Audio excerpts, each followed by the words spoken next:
This is a CJSR podcast. Volunteer-powered, Listener-supported, campus and community Radio. podcast. Radio and podcast. It honestly looked like someone had just covered things of dough in just splatter paint, and it didn't look like in a cute, artistic, kind of cool way. It looked like a, oh God, what happened here kind of way.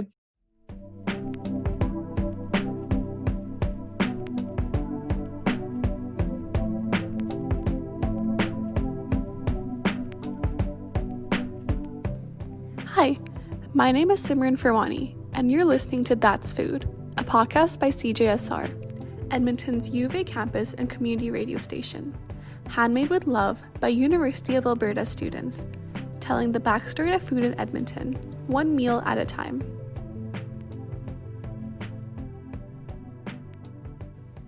This is the third installment of the quarantine special episodes, and today we are going to talk about baking.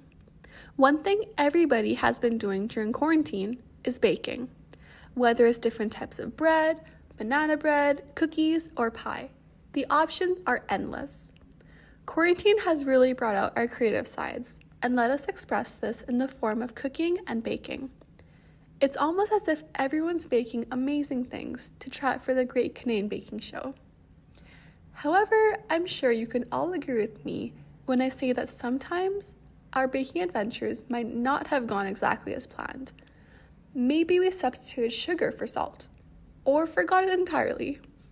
Perhaps we forgot the baking soda, and our cake turned out completely flat. That actually happened to me not too long ago. In today's episode, I interviewed 9 UofA students about the most extravagant thing that they baked during quarantine, and also a huge and hilarious baking fail that they each experienced.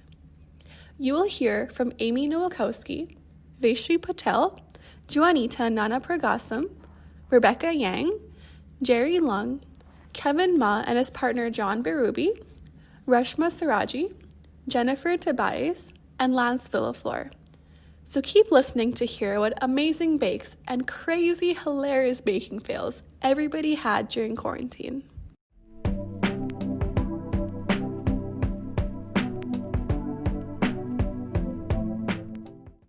My name's Amy, and the best thing I've made in quarantine is a raspberry braid loaf in our bread maker. We haven't used our bread maker in probably at least 5 years, and so I figured quarantine would be the best time to pull it out and start making some bread. So we ended up making 2 raspberry braid loaves, and it was actually amazing. My entire family ate it in an entire day, both loaves, so it must have been pretty good. So that's probably the thing that I'm most proud about and the best thing that I've made in quarantine. Hi everyone, my name is Vaishri. So for quarantine baking, I've turned really into a big baker, I would say. And the biggest thing or the fanciest thing that I've baked is a tres leches cake.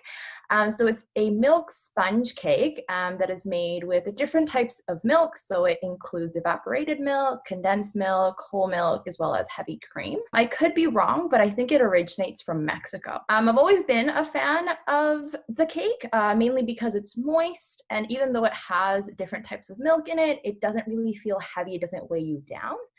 So this summer I decided to make the cake, but with a little bit of a twist. I've always wanted to make or try a chocolate tres leches cake because I'm a big chocolate fan, like who isn't? So that's what I did this summer, and the cake turned out really well.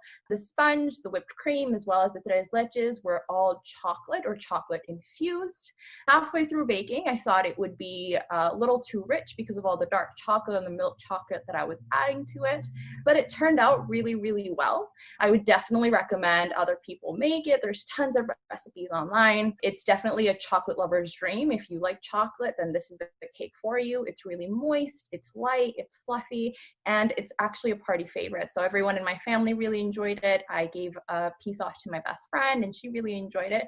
So I would definitely recommend trying it out. Hi, my name is Juanita Nana Pragasam. And so the fanciest thing I've baked during quarantine, I actually do a lot of cake orders, and I got one for a 5-year-old he loves like the cartoon Paw Patrol. I guess it's a big thing for kids. And so I baked this. It was, I think, about a 12-inch cake, double chocolate layers, and I did this cool thing where I used real strawberries for the filling, and I've never done that before, and baked it, and then had the Paw Patrol logo on it, and little dogs all over it, and the kid was super excited from what I heard. I couldn't be part of the party because COVID, right? And so, yeah, that was, I think, the coolest thing I've done. And it was really fun to bake the cake because I think, during this whole quarantine, social distancing, it's been hard to connect with folks and see folks.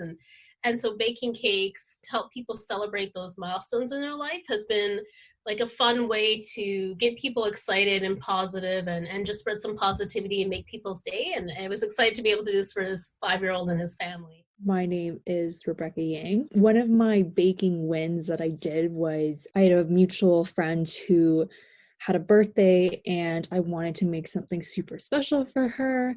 And so I kind of was like browsing through recipes because I'm not really that much of a creative baker, just because I'm kind of a mess if I just don't have like a recipe to follow, which I guess kind of is true to baking considering it is a science. But I decided on this amazing Martha Stewart sticky toffee pudding recipe, just because I think sticky toffee pudding is like the perfect dessert essentially. And so it's kind of like a date-based one with this really amazing toffee sauce. And like, I think I spent like an hour making it just because, again, I'm a little incompetent when it comes to baking. And I like put all this labor and love into it, and it finally came out. And I was like, oh my God, it doesn't look horrible. So like, yay. And I decided to drop it off at her house. And I was like, let me know what you think. If it's absolutely terrible, like I take no offense to it. And so afterwards, she later called me and was like, that sticky toffee pudding was unreal. She apparently said that her family just raved about it, and she was like, we devoured the whole thing. And like, I've honestly never felt more proud of my entire life, just because, again, I'm not that great of a baker. And I was like, oh my God, I actually like made something that was edible and didn't blow up my kitchen in the process of it. Hi, my name is Jerry. So during quarantine, a fancy dessert I made was that I finally got to try tiramisu. I was torn between an Oreo tiramisu or a matcha one, so I ended up combining both because I didn't have enough Oreos to make the Oreo one. And it was the first time I made it, so it was really exciting. I also went full out fancy and I made ladyfingers from scratch, which turned out not the best. They were a little deflated and flat, but they still tasted pretty good once I drenched it in the matcha syrup. It was pretty good. It looked like a potted plant, which was kind of cool too. Hi, my name's Kevin. Hey, I'm John. So we're big fans of like cakes. Well, I'm a huge fan of sweets in general. But for this one, we had done a birthday cake in the past for myself. What was a multi-tiered birthday cake. So we had actually decided to do another one for a birthday we were celebrating. What we ended up doing was planning out this crazy succulents cake to go forward, and the actual type of cake it was. So it was a yellow cake with poppy seeds because the person didn't like lemon poppy seeds. So we actually just took a recipe and modified it slightly from a yellow cake recipe. And yeah, so we baked the cakes first. Yeah, so the cakes themselves actually took like 8 hours because we had to make so many tiers. So there was actually 2 tiers, but we had like 2 layers of cakes per tier. 3 layers. 3 layers of cake per tier, per tier. And I dropped one cake too, so that we had to remake more batter and do another batch, which we weren't planning on. But yeah, it was my fault because I dropped the cake and I broke it. So anyway, so what happened after the cakes is that we had to make just the buttercream filling. I believe the type of buttercream we had was we just did a classic American buttercream. Oh, okay, yeah, that's right. Yeah, and so we had actually gotten there's a baking supply store in Edmonton that's amazing. It's just this little hidden spot that has a really great food coloring designed for cakes. And so we picked up a bunch there, and the first thing we had to do, we actually dyed, I think, I think we had 9 different colors of buttercream. And we made a bunch of different types of succulents. I think there was like 7 or 8 different types of succulents that we made, all from buttercream, with like all the little details, like the little cactus spikes and everything. The flowers. Like yeah. So that was like the first step, where we made all of those. And then we put them in the freezer so that they would harden, so that when the cake was actually assembled, we could just kind of plop them on. And then, so I guess once the cakes were all done, we assembled it. We just did, just inside the cake was a layer of buttercream, so it wasn't anything too extravagant on the inside, but the cake was just really moist and delicious. And the person who we were baking it for remembered poppy seed cakes from her childhood before her mom passed away. And so that was kind of the reason why we wanted to just do a classic yellow cake with poppy seed. But yeah, so we got it all stacked up. It was like a naked cake style, and then got all the succulents on it, and then the hours and hours of piping in between the tiers. And we piped, what were those succulents called, like the long? I'm not sure what they're called, but basically we had to pipe on tons of details. We piped on quite a few of those like vine looking succulents just around the cake, just to kind of hide some of the minor like mess ups we had. But overall it was like a rustic kind of looking cake with succulents on. So it was really, it took hours of work, but it turned out fantastic. I think 2 days in total is what we spent on it. And yeah, it turned out really good. It was a lot of fun. And because we were also like mixing the colors for succulents, so it wasn't just one shade of green, it was like greens and pinks and greens and purples. And so going through all of those different colors of dual tone succulents was a lot of fun. I'm Reshma. One of the fanciest things I have baked was upside down pineapple cake. I'm not a baker at all, but it was for my lab's baking group. So basically I bought these the pineapple slices from Safeway. I brought it home and I was like, what do I do with this juice that's the pineapple is in? So then I, instead of like using water with the batter and all that stuff, I used the pineapple juice, and it ended up tasting so much better, and like everyone loved it. The most interesting recipe I've baked during the social distancing period was a black beans brownie. This was actually my first time baking brownie, and it was not the conventional one, and it turned out pretty good. I think vegan recipes are pretty on trend right now. I asked my roommate to try, and she liked it, and I asked her also to try and guess what it was made of, and of course she would never guess it was black beans. And I really love this brownie, and more because it's vegan too, and people that have allergy to milk or eggs can also taste it. My name's Lance Villaflor. I think at the start, I've always been really interested in just ice cream, just how it's one of those foods and dessert items that's not really natural in the sense that it's something that's been 100% man-made. There's actually a lot of science that I've learned that has come into it that's really inspired me, and I didn't realize how much I'd become obsessed with the process, and how much I really taken into it when I turned this hobby into something which I found was the most extreme case. Besides that, it's just been me working with different flavors, different combinations of cookies, fruits, purees. And in fact, if you want to follow me on my ice cream journey, you can even follow my food account at Lance Makes Food. Now that you've heard the amazing things everyone baked, let's hear the hilarious baking fails. I've had a few baking fails during quarantine, but I think this one really takes the cake. It was my dad's birthday, and he really likes creme caramel. So my mom and I thought, let's make creme caramel for him, because we can't really go out to a restaurant. It did not turn out very well. I've made caramel before several times, and it's always turned out, yet this time I could not make it. I made it once, and it was very liquidy. It never turned into caramel, and I had no idea what happened. So I just said, well, I'll just make it again. I tried it again, and it didn't work out that time either. And at that point, I've been making caramel for an hour, and I'm not having a good time. So my mom decides, well, I think I want to try making caramel in the microwave. And hers actually turned out significantly better than mine, which wasn't something I knew you could do in the microwave, but she managed it. And the creme caramel actually turned out not bad. So I guess in the long run, it turned out okay, but I'm not sure I'm ever making caramel again. So my big baking fail for quarantine baking would have to be buffalo cauliflower. That I tried to make, I think about a month ago or so. It's supposed to be a healthier vegan alternative for buffalo chicken wings. So I was really excited.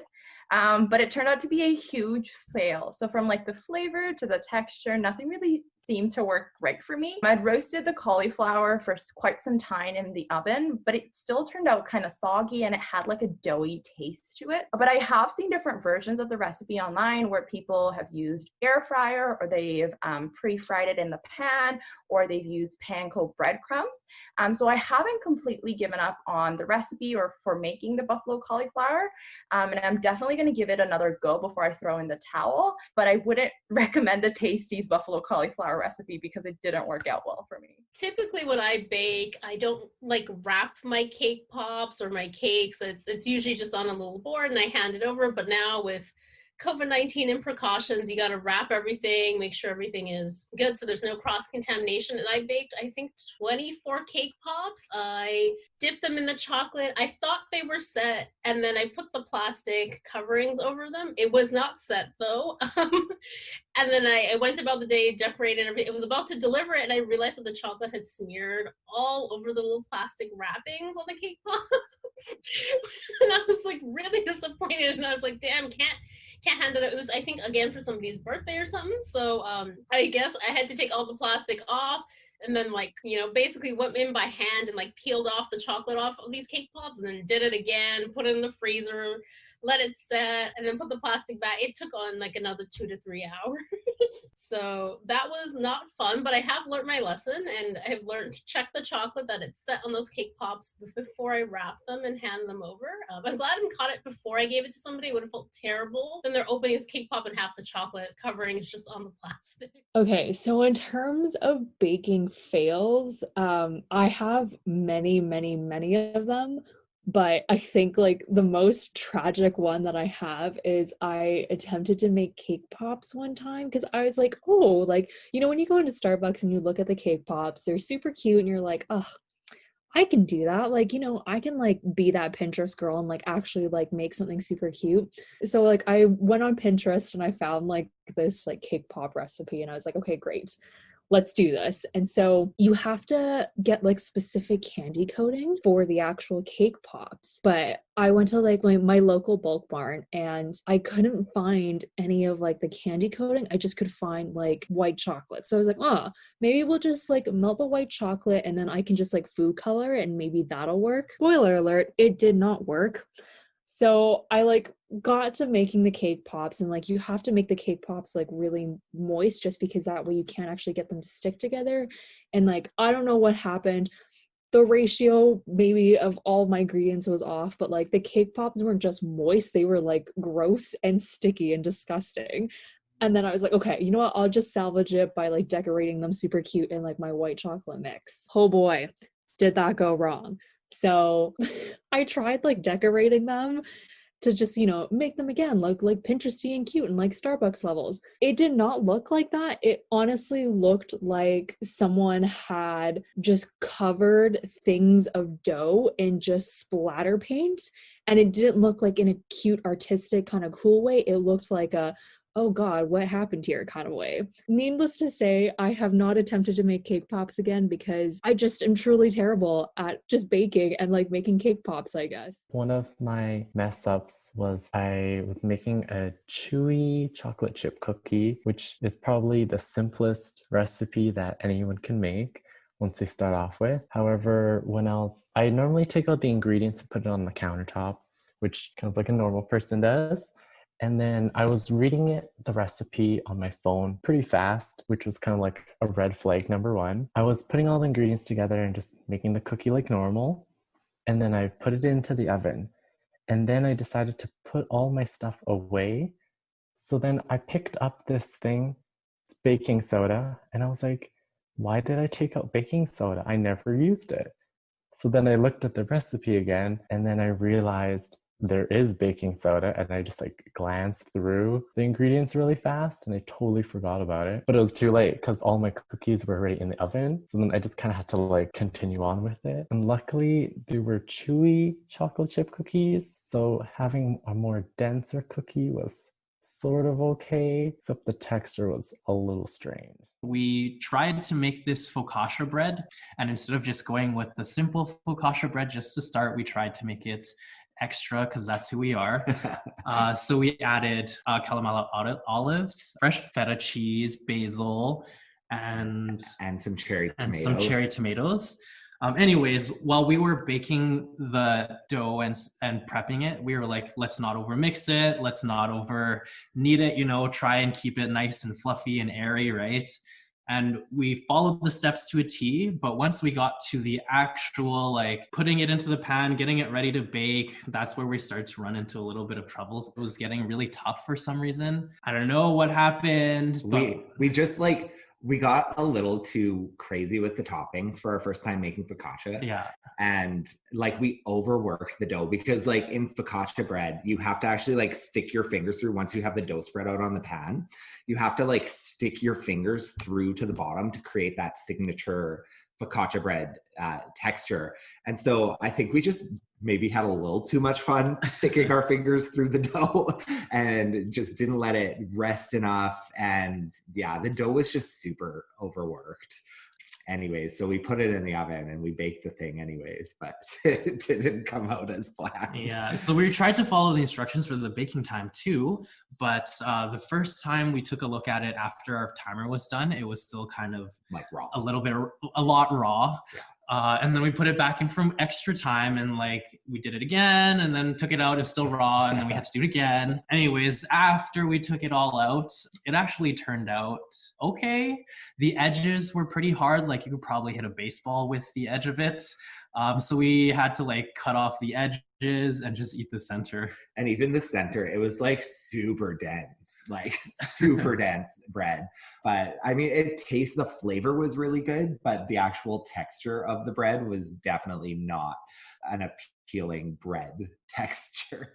On my mom's birthday, I tried to make her a cheesecake brownie, but what I didn't realize was that I had to bake the brownie first fully before putting the cheesecake in, or like not fully, but like soft enough so that like the cheesecake I can like swirl the cream cheese in afterwards, except the brownie was never cooked. And the cream cheese, once it went in, it was just too soft. And cheesecake doesn't bake on its own. It needs the bread part and like the brownie part. So anyways, it was a disaster. And I guess we just kind of ate cream cheese without the brownie part. We just ignored the fact there was brownie batter in our food. My baking failure was a birthday cake I planned for my roommate. Again, it was my first time baking a birthday cake because I usually don't cook desserts. The thing is that the cake didn't rise, so it did not look good as I wanted for a birthday surprise. But I had good intentions though. My roommate loved it anyways and said it tasted good. Like many people during COVID-19, I got caught up in the whole sourdough making phase, making your own starter to make this beautiful artisanal loaf of bread. Except mine just took a little reroute and I ended up making beer. So now what ended up happening in my case was that I left it for too long and I added a little bit too much water when I decided to make 1 pound batch of sourdough starter, which is totally excessive. You don't need to do. But I left it for too long and then I just noticed that it just started fermenting, right? Because you can feel the heat, right? The entire container was condensating. After a while, I decided to do an experiment and leave it out for a few days, and it ended up making this a huge volume of just clear brown solution. So I took a sip, drank it, and it tasted like alcohol. And this just brought me back to some of my old anthropology notes, which I ended up going through, was that this is actually the most basic form of alcohol making process. And this type of preparation of alcohol you can even find in this tablets, in those Sumerian tablets, right? And in ancient Egyptian tablets of just people taking essentially sourdough, because this is how bread was always made throughout the centuries, and mixing it with a little bit of water and just leaving it. And that just really blew my mind, just to find this weird connection. To be honest, would I do it again? Maybe. Should you be drinking it? Probably not. But I guess it's just a happy experiment that ended up being my crazy baking fail. So sourdough yeast, you can also use it to make some weird styled ancient beer.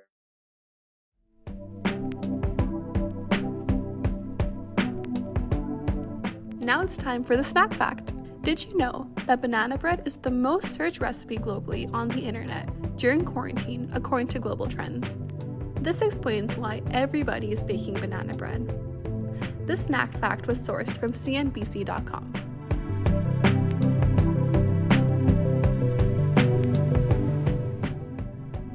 And that's it for this episode of That's Food. Thank you to all the students for sharing your stories. Today's episode is produced by me, Simran Pherwani. Our music is by Doug Hoyer. You can find all our episodes on Apple Podcasts and Spotify, and on our website, that'sfood.transistor.fm. You can contact us at that'sfood@cgsr.com. We are also on That's Food CGSR on Facebook and Instagram. That's Food is produced at CGSR in Edmonton on Treaty 6 territory. But is it food? That's food.